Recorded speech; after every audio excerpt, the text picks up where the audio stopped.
Hello दोस्तों, आज हम है ना उन्माद व्याधि के बारे में डिस्कस करने वाले हैं। अभी उन्माद व्याधि बोले तो है ना सबसे आसान तरीका, उन्माद बोले तो क्या पागलपन। उन्माद बोले तो क्या रहता है पागलपन। और उन्माद के बारे में है ना और एक याद रखने का, उन्माद है ना है वात प्रधान त्रिदोषस व्याधि है। उन्माद क्या है? वात प्रधान त्रिदोषस व्याधि है। अभी उन्माद क्यों होता है? उन्माद के निदान हेतु और कारण देखते हैं। अभी है ना आयुर्वेद में है ना अपने 3 गुण बताए, सत्व रजो तम। तो रजो तम में क्या अपने दोष रहते हैं, सत्व गुण रहता है। जो आदमी का मतलब अल्प सत्व में है ना रजो तमो गुण बढ़ता है उसके शरीर में। फिर है ना विरुद्ध जो दुष्ट अपवित्र भोजन करता है, फिर जो देव गुरु इत्यादि का है ना अपमान करता है, फिर जो है विषम चेष्टा म्हणजे विषम हलचाल करता है ना, ये इसके है ना निदान हेतु आचारक में बताए। उसके बाद अभी उसकी संप्राप्ति म्हणजे उसकी संप्राप्ति क्या है? अल्प सत्व व्यक्ति जब है ना निदान सेवन म्हणजे हेतु कारण सेवन करता है, उसमें क्या होता है मालूम है? वात प्रधान त्रिदोष प्रकोप होता है। वात प्रधान त्रिदोष प्रकोप है। दोष प्रकोप होने के बाद ये क्या होता है मालूम है? मन स्थान जो मस्तिष्क हृदय में है ना वो प्रवेश करते हैं। अभी मन स्थान में वो प्रवेश करेंगे तो क्या होगा? फिर मनोस्त्रोत है ना दुष्टि हो जाएगी। मनोस्त्रोत दुष्टि हो जाएगा, उससे क्या मनोविभ्रम हो जाएगा। उसको है ना उन्माद व्याधि ऐसा बोलते हैं। उसमें क्या अल्पसत्व व्यक्ति होता है, उसमें है ना निदान सेवन करने के बाद वात प्रधान त्रिदोष प्रकोप होता है। वो दोष प्रकोप क्या होते हैं? फिर मन स्थान में जो मस्तिष्क और हृदय में प्रवेश करते हैं, मन स्थान में प्रवेश करेंगे तो क्या मनोस्त्रोत दृष्टि हो जाएगी। मनोस्त्रोत दृष्टि होती तो क्या मनोविभ्रम बोलते हैं, उसको हम उन्माद ऐसा बोलते हैं। अभी उसका है ना लक्षण, उन्माद के लक्षण क्या? विभ्रंश, अधीरता, दृष्टि चंचल और हृदय शून्य हो जाता है। विभ्रंश बोले तो बुद्धि विभ्रंश हो जाती है। अधीरता बोले तो आदमी अधैर्यवान हो जाता है। और दृष्टि चंचल बन जाती है, वो हृदय शून्य हो जाता है। ऐसे हर प्रकार हमने उन्माद के निदान, संप्राप्ति और लक्षण देखे। अभी है ना उन्माद के हम प्रकार देखेंगे। अभी उन्माद के है ना 5 प्रकार है। उन्माद के है ना 5 प्रकार रहते। उन्माद क्या है? वात प्रधान त्रिदोषस व्याधि है, सही है ना। उन्माद क्या है? वात प्रधान त्रिदोषस व्याधि मग क्या उस त्रिदोष के प्रकार रहेंगे, वातज उन्माद, पित्तज उन्माद, कपज उन्माद, त्रिदोष म्हणजे सन्निपातज उन्माद और आगंतुज उन्माद। ऐसे उन्माद के कितने 5 प्रकार हो गए। अभी क्या करेंगे मालूम है?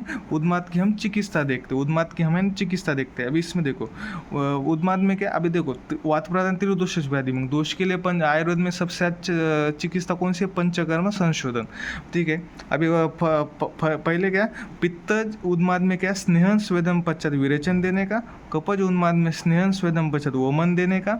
उसके बाद क्या करने का? पेया विलापी इत्यादि से है ना पथ्यक्रम सेवन करने का रुग्ण को, उससे क्या रुग्ण को बल प्राप्ति हो जाती है। अभी संशोधन करने के बाद रुग्ण में बल कम हो जाएगा, इसलिए ना पेया विलापी इत्यादि पथ्यक्रम सेवन करने के बाद रुग्ण को बल प्राप्ति हो जाएगी। उसके बाद वातज उन्माद के लिए है ना फिर से स्नेहन स्वेदन करके नीरव बस्ती अनुवासम बस्ती देने का। ये हो गए संशोधन म्हणजे पंचकर्म चिकित्सा। अभी पंचकर्म चिकित्सा करने के बाद भी समझो रुग्णों को है ना होश नहीं आया, रुग्णों को होश नहीं आया ना, तो क्या करने का? उसको है ना तीक्ष्ण नस्य और तीक्ष्ण अंजन म्हणजे ऐसी तीक्ष्ण चिकित्सा करने का, ठीक है। अभी उसके बाद है ना उन्माद नाशक औषधि योग। उन्माद नाशक औषधि योग के लिए है ना एक स्ट्रिक बनाई है। औषधि योग कैसे याद रखने का? सिद्धार्थ हींग और लहसुन लेके कल्याण चला गया। क्या? सिद्धार्थ हींग और लहसुन लेके कल्याण चला गया। अभी देखो सिद्धार्थ बोले तो क्या? सिद्धार्थ कादि अगध और सिद्धार्थ घृत। हिंग बोले तो हिंगवाद्य घृत, लहसुन बोले तो लहसुनाद्य घृत, द्वितीय लहसुनाद्य घृत, कल्याण बोले तो कल्याण घृत, महाकल्याण घृत। क्या? सिद्धार्थ हींग और लहसुन लेके कल्याण चला गया।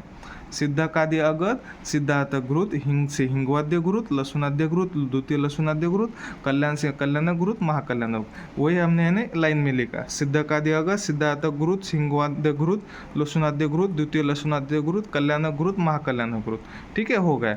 अभी है ना उन्माद में है ना पुराण घृत का प्रयोग बताया है। पुराण घृत उसको पिलाते हैं उन्माद व्याधि को। पुराण घृत क्या होता है? वो 10 वर्ष पुराना जो घृत रहता है उसको पुराण घृत कहते हैं। और प्रपुराण घृत बोले तो 100 साल पुराना घृत। प्रपुराण घृत है ना लाक्षारस समान वर्ण रहता है, और इससे है ना प्रपुराण घृत का ना कोई भी रोग है ना असाध्य नहीं है, समझे? ठीक है।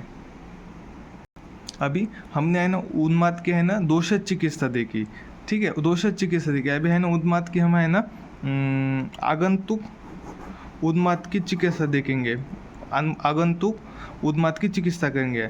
आज देखो अपने को मालूम है उन्माद है ना वात प्रधान त्रिदोष व्याधि मंगा है ना, उसमें है ना सामान्य चिकित्सा में क्या करेंगे, वात शामक घृतपान देने का, निरोग बस्ती देने का, अनुवासम बस्ती देने का और मंत्र बलि आदि से उपचार देने का। सामान्य चिकित्सा की वात प्रधान, वात शामक घृतपान, निरोग बस्ती, अनुवासन बस्ती, मंत्र बलि आदि उपचार देने का। विशेष चिकित्सा में क्या, देव व्यापाश्रय चिकित्सा, व्यक्ति व्यापाश्रय चिकित्सा और सत्वाजय चिकित्सा, ठीक है। इसी प्रकार हमारे उन्माद डिस्कस किया है। आपको वीडियो पसंद आई हो तो लाइक शेयर सब्सक्राइब करें और जल्दी नए वीडियो में हम दूसरा व्याधि डिस्कस करेंगे। Thank you.